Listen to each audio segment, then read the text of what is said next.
ایک مرشد، ایک پیر، ایک شیخ، ایک استاد اپنی رشد و ہدایت کے ذریعے بے راہ لوگوں کو راہ راست پر لاتا ہے، ان کی خامیاں دور کر کے ان کی اصلاح کرتا ہے۔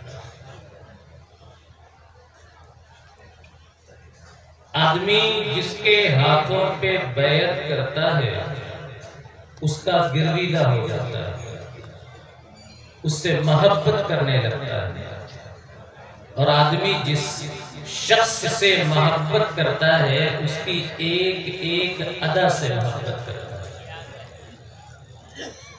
اس کے طریقے سے محبت کرتا ہے، اس کے عمل سے محبت کرتا ہے، اس کے لباس سے محبت کرتا ہے، اس کے طور طریقے سے محبت کرتا ہے، اسے ناراض نہیں کرنا چاہتا۔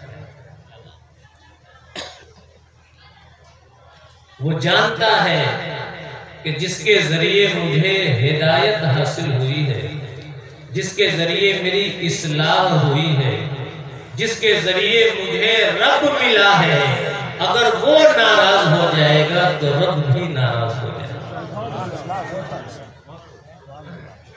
ہمارے اسلاف نے، ہمارے اکابر نے ہمیں یہی سکھایا۔ آئیے دور رسالت میں چلتے ہیں۔ صلح حدیبیہ کے موقع پہ مشرکین مکہ سے بات کرنے کے لیے اللہ کے رسول صلی اللہ علیہ وسلم نے حضرت عثمان غنی رضی اللہ تعالیٰ عنہ کو بھیجا۔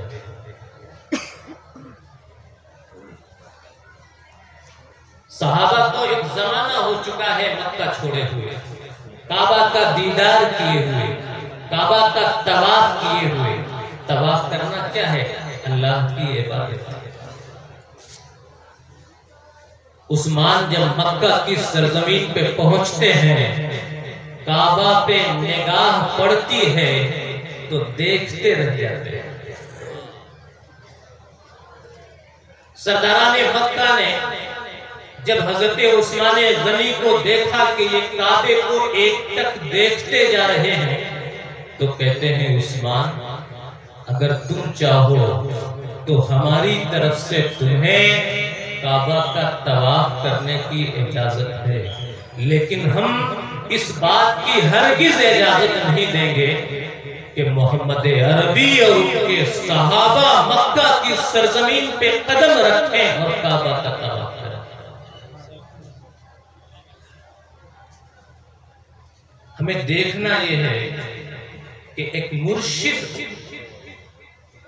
اپنے ارادت مند کی جب تربیت کرتا ہے تو اس ارادت مند کا، اس مرید کا حال کیا ہوتا ہے، تربیت کا اثر کیا ہوتا ہے۔ سرداران مکہ کہہ رہے ہیں اگر آپ چاہیں تو کعبہ کا طواف کر سکتے ہیں۔ حضرت عثمان غنی کا جواب سنیں، کہتے ہیں واللہ ما کنت لأطوف به حتی یطوف به رسول اللہ صلی اللہ علیہ وسلم۔ سرداران مکہ سنو، میرے ایمان کو یہ گوارا نہیں ہے کہ میں اس وقت تک کعبہ کا طواف کر لوں جب تک اللہ کے رسول صلی اللہ علیہ وسلم کعبہ کا طواف نہ کر لے۔ میرے ایمان کو گوارا نہیں کہ میں کعبہ کا طواف کروں۔ لحد میں عشق رخ شہ کا نام لے کے چلے، اندھیری رات سنی تھی چراغ لے کے چلے۔ جان ہے عشق مصطفیٰ روز وضو کرے خدا، جس کو ہو درد کا مزہ ناز دوا اٹھائے۔ یہ تربیت۔ عثمان غنی نے سوچا کہ جس کے صدقے میں ایمان نصیب ہوا ہے، جس کے صدقے میں رب ملا ہے، اس کی اجازت کے بغیر کعبہ کا طواف کیسے کرو؟ کہیں ایسا نہ ہو کہ اس کی اجازت کے بغیر کعبہ کا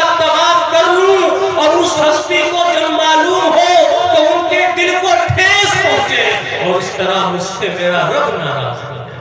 نہیں کیا کعبے کا طواف. ارادت اس کو کہتے ہیں. اپنے مرشد سے عشق اس کا نام. ایک مرید، ایک ارادت مند، ایک شاگرد جب تک اپنے مرشد پر اعتماد نہیں کرے گا کبھی بھی فیض نہیں پا سکتا. پہلے مرشد پہ اعتماد کرنا ہوگا، پہلے مرشد پہ یقین کرنا ہوگا تو رب پر یقین پیدا. یہی کچھ منظر اس وقت کا تھا. اللہ کے مقدس ولی ہیں حضرت جنید بغدادی رضی اللہ تعالی. ایک بار دریائے دجلہ کے کنارے پہنچے، پار کرنا تھا. دریائے دجلہ کو پار کرنا تھا، کشتی کا سہارا نہیں لیا تھا. کشتی کا سہارا نہیں لیا.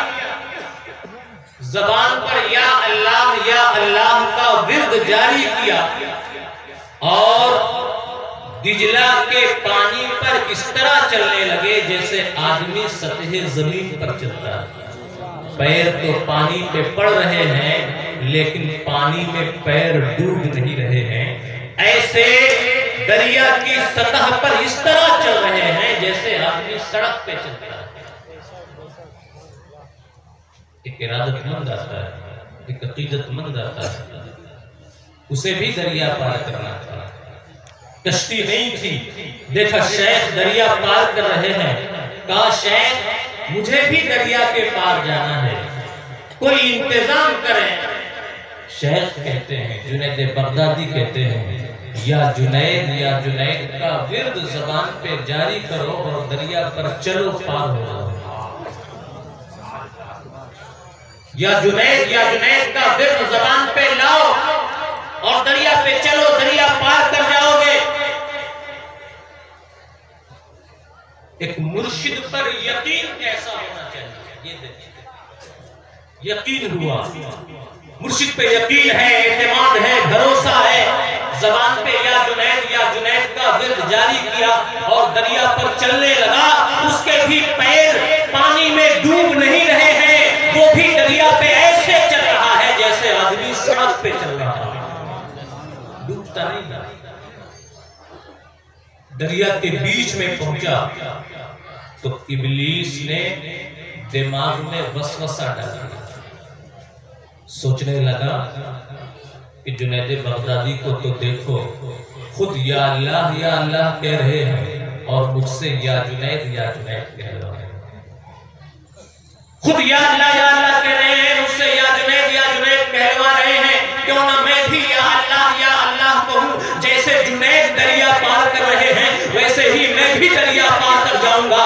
یا جنید کا ورد بند کیا ہے، یا اللہ کا ورد جاری کیا ہے. تاریخ بتاتی ہے کہ جیسے ہی زبان سے یا جنید کا ورد بند ہوتا ہے یا اللہ کا ورد جاری ہوتا ہے، پیر پانی کے اندر چلے جاتے ہیں، ڈوبنے لگتا ہے، اب پریشان ہوتا ہے. شیخ کو آواز لگاتا ہے، حضور میں تو چلا، میرا تو کام تمام ہوا.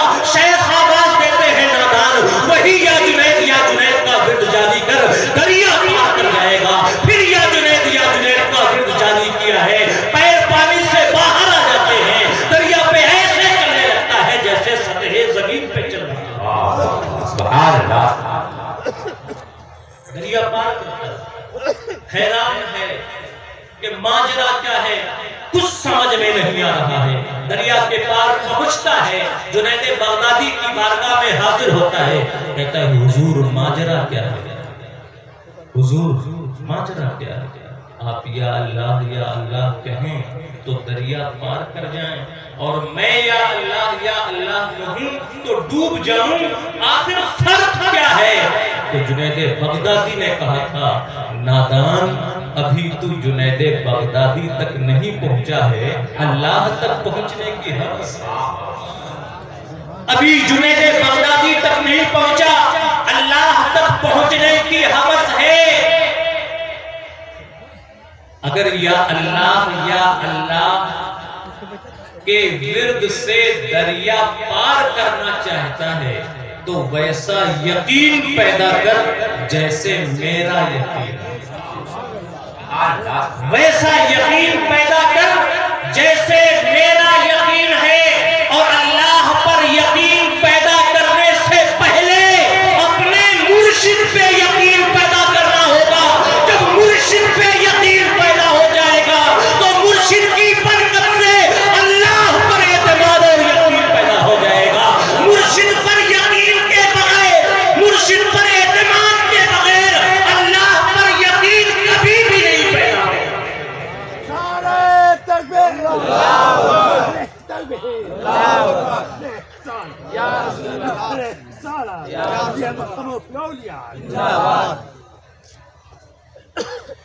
اگر اللہ کو پانا چاہتے ہیں تو پہلے اپنے مرشد پہ بھروسہ کرنا۔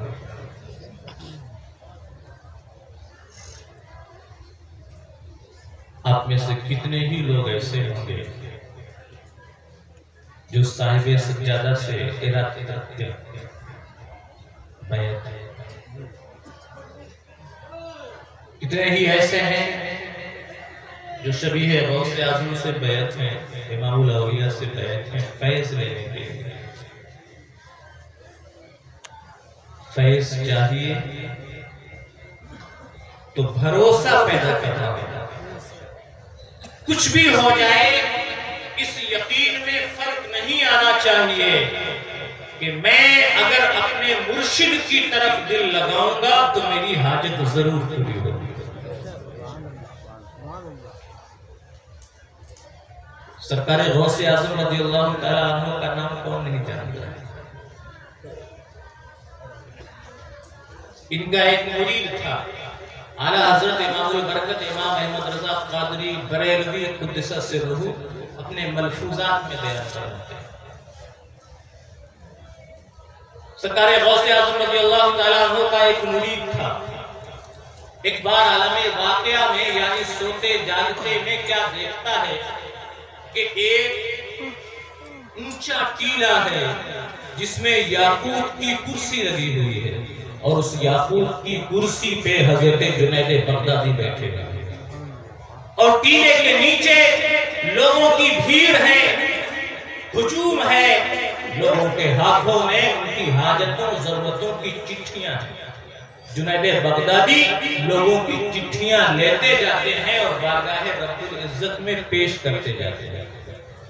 وہ سرکار غوث اعظم کا مرید ایک کونے میں کھڑا ہے، سارا منظر دیکھ رہا ہے، لوگ اپنی چٹھیاں دے رہے ہیں لیکن وہ کڑا سارا منظر دیکھ رہا ہے۔ جنید بغدادی کی بھی نگاہ اس پہ جاتی ہے کہ ایک بندے خدا ہے، کنارے کھڑا ہے، قریب نہیں آ رہا ہے۔ جب کافی دیر ہو جاتی ہے تو حضرت جنید بغدادی خود آواز دیتے ہیں، ہاتھ عارض قصت، اے بندے خدا آؤ اپنی حاجتوں کی چٹھیاں لا تاکہ میں تیری حاجتوں کی چٹھیاں رب کی بارگاہ میں پیش کر دوں۔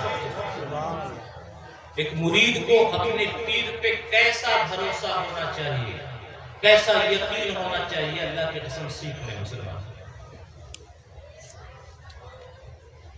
جب جنید بغدادی نے سرکار غوث اعظم کے اس مرید سے کہا ہاتھ عارض قصت تک لاؤ میں تمہاری حاجتوں کی چٹھی رب کی بارگاہ میں پیش کر دوں، تو سرکار غوث اعظم کے اس مرید نے کہا اوا ازلو، شیخ مجھے یہ تو بتا دیں کہ کیا میرے پیر کو ان کے منصب سے ہٹا دیا گیا ہے؟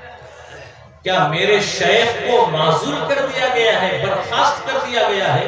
تو حضرت جنید بغدادی نے کہا واللہ ما عزلوہ ولن یعزلوہ، اللہ کی قسم سرکار غوث اعظم کی شان بہت بلند ہے، انہیں ان کے عہدے سے نہ ہٹایا گیا ہے اور نہ کبھی ہٹایا جائے گا۔ اب سرکار غوث اعظم کا مرید خوشی سے جھوم اٹھتا ہے اور کہتا ہے تب میرا شیخ ہی میرے لیے کافی ہے، تب میرا پیر ہی میرے لیے کافی ہے، تب تو میرا مرشد ہی میرے لیے کافی ہے، مجھے اپنی حاجتوں کی چٹھی پیش کرنے کی ضرورت نہیں ہے۔ آنکھ کھلتی ہے، سارا واقعہ یاد ہے، سوچا سرکار غوث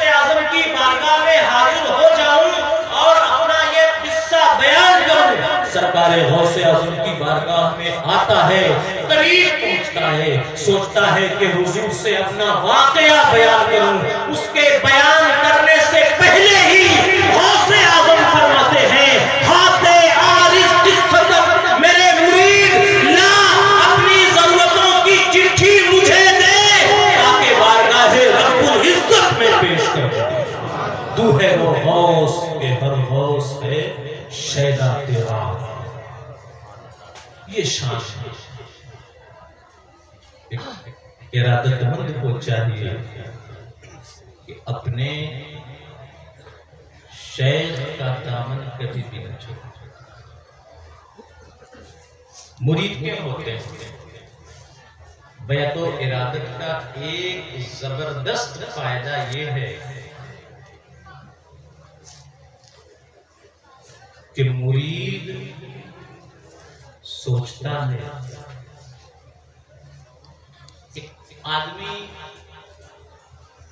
اپنے ماں باپ کی نہیں سنتا ہے جلدی، بھائی بہن کی جلدی نہیں سنتا ہے، عام لوگوں کی جلدی نہیں سنتا ہے، لیکن شیخ کہے، مرشد کہے تو کم از کم اس کے سامنے اس کی ضرور سنتا ہے، کیونکہ اسے ڈر رہتا ہے کہ کہیں میرا مرشد مجھ سے ناراض نہ ہو۔ مرشد ڈانٹ دے، جھڑک دے، خاموشی سے سن لیتا ہے، اسلام قبول کر لیتا ہے۔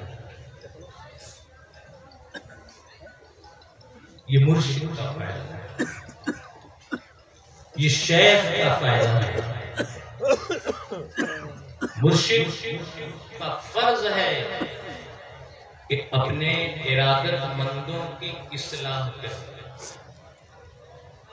آج آپ جن عظیم المرتبہ شخصیتوں کی بارگاہ میں حاضر ہیں، انہوں نے بگڑے ہوئے لوگوں کو ہدایت دی۔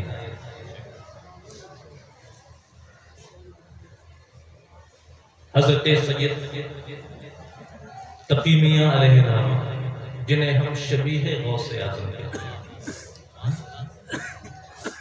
پہلے غوث اعظم کا واقعہ سن لیں پھر شبیہ غوث اعظم کا واقعہ سنیں۔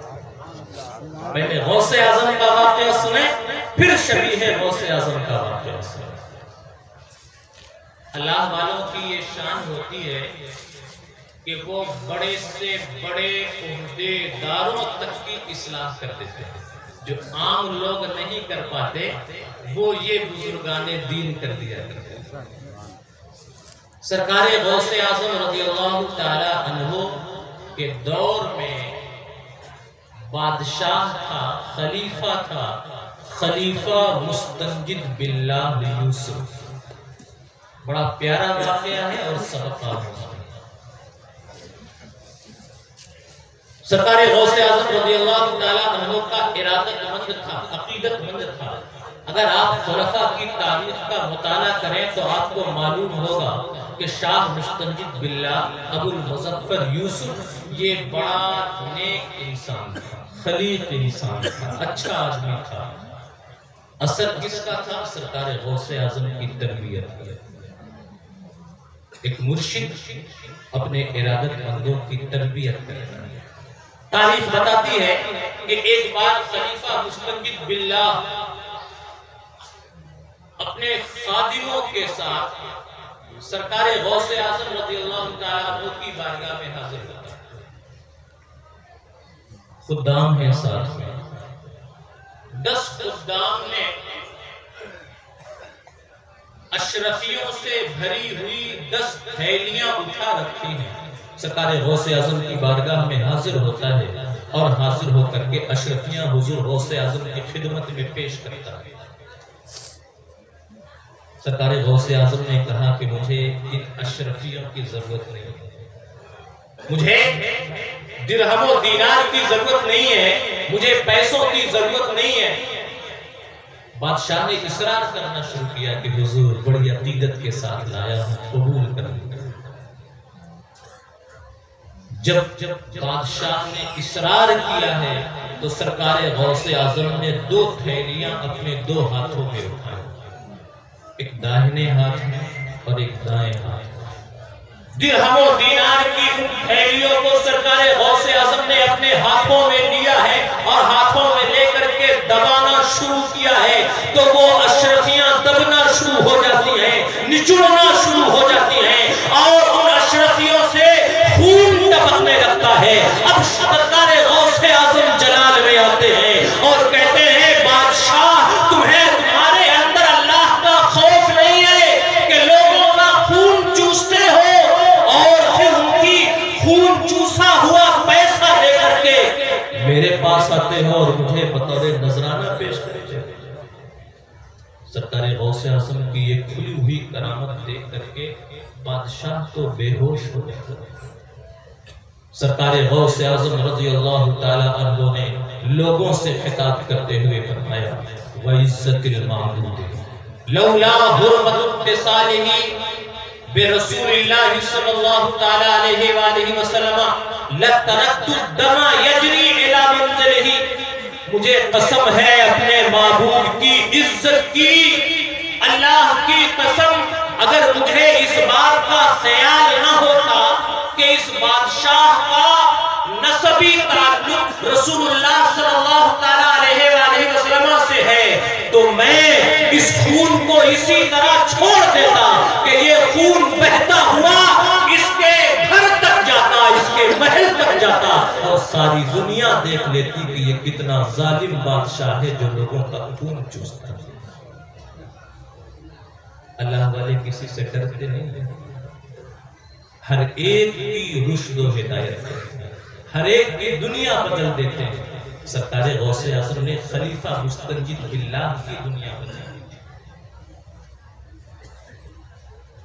شبیہ غوث اعظم کی بارگاہ میں ہم اور بگڑے ہوئے لوگوں کی ہدایت کی. سیوان کا ایک نامی پہلوان تھا, کیسے اس کی اصلاح کی اور کیسے اسے ولایت کے درجے تک پہنچایا, خلافت و اجازت سے مالا مال کیا, سنا کیا. سیوان کا نامی پہلوان ہے بھولا شاہ. ڈاکو تھا, ایک ٹیم بنا رکھی تھی, لوگوں کو لوٹنے کا کام تھا. لوگ اتنا ڈرتے تھے کہ بھولا شاہ اور اس کے گروہ کے سامنے کھڑے ہونے کی جرات نہیں کرتے تھے. اتفاق کہ ایک بار بھولا شاہ حضرت شبیہ غوث اعظم کی بارگاہ میں حاضر ہوتے ہیں اور سرکار شبیہ غوث اعظم کی نگاہ جب بھولا شاہ پہ پڑتی ہے تو دل کی دنیا ہی بدل جاتی ہے. ایک نگاہ اللہ والے کی, ایک نگاہ اس ڈاکو کے دل کی دنیا ہی بدل دیتی ہے. شبیہ غوث اعظم کا ایسا عقیدت مند ہوتا ہے کہ شبیہ غوث اعظم کی بارگاہ میں حاضر ہوتا ہے اور کہتا ہے مجھے اپنی ارادت میں قبول کر لیں, مجھے اپنی خدمت کا موقع دیں.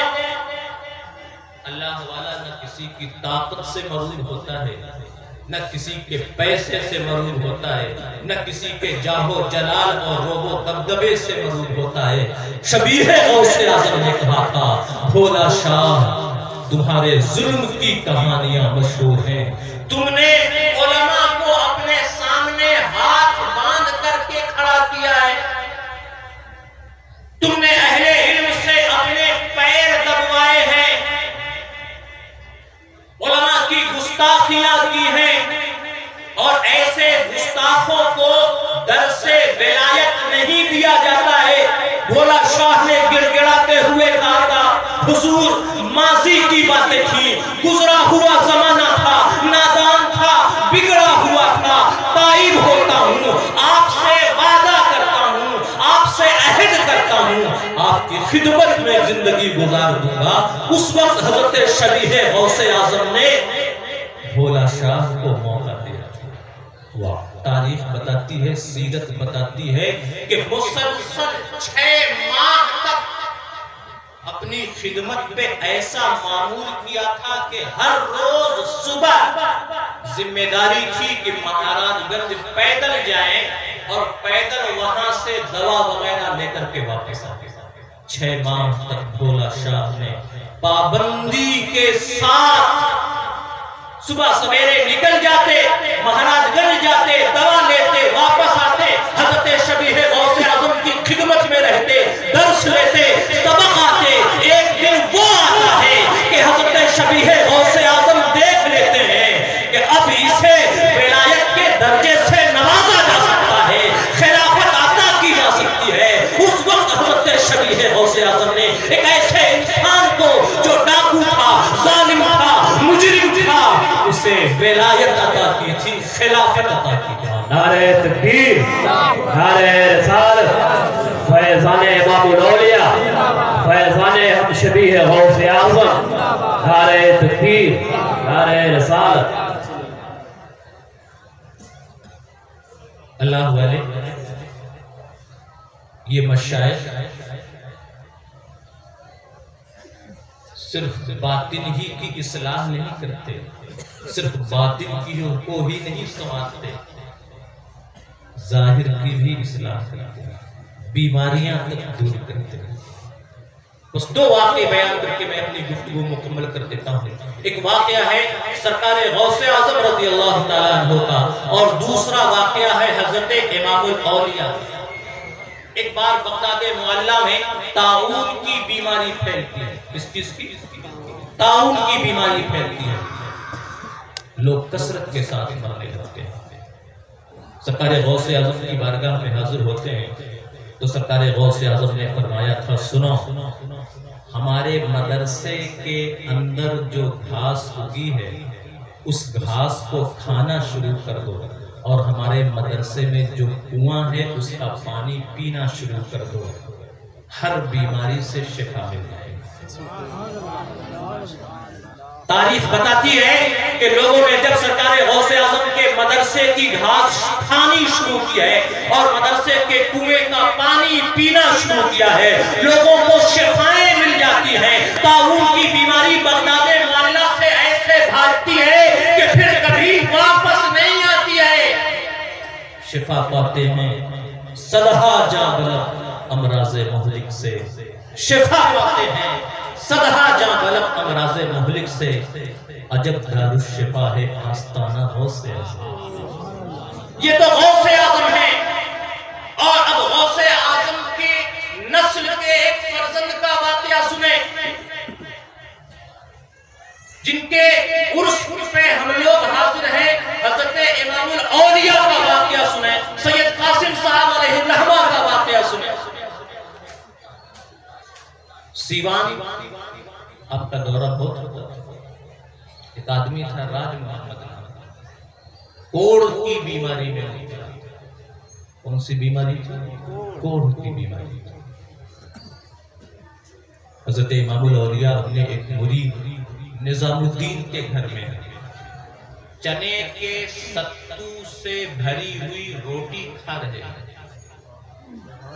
صاحب خانہ نظام الدین خدمت کر رہا ہے کہ تبھی راج محمد جسے کوڑ کی بیماری تھی حضر ہوتا ہے۔ جب حضرت امام الاولیاء کی نگاہ راج محمد پہ پڑتی ہے، اس کی بیماری پہ پڑتی ہے، تو حضرت امام الاولیاء علیہ الرحمت والرضوان جو روٹی کھا رہے ہیں ستو سے بھری ہوئی، چنے کے ستو سے بھری ہوئی روٹی کھا رہے ہیں، جتنا کھایا تھا کھا چکے تھے، جو بچی تھی صاحب خانہ نظام الدین کو دیتے ہیں اور کہتے ہیں کہ راج محمد کو دے دینا، کھا لے گا تو کوڑ کی بیماری ختم ہو جائے گی، اللہ شفا دے گا۔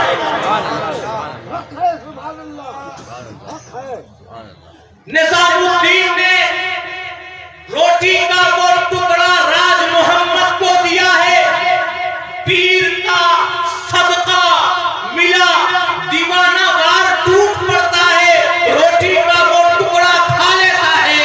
امام الاولیاء کی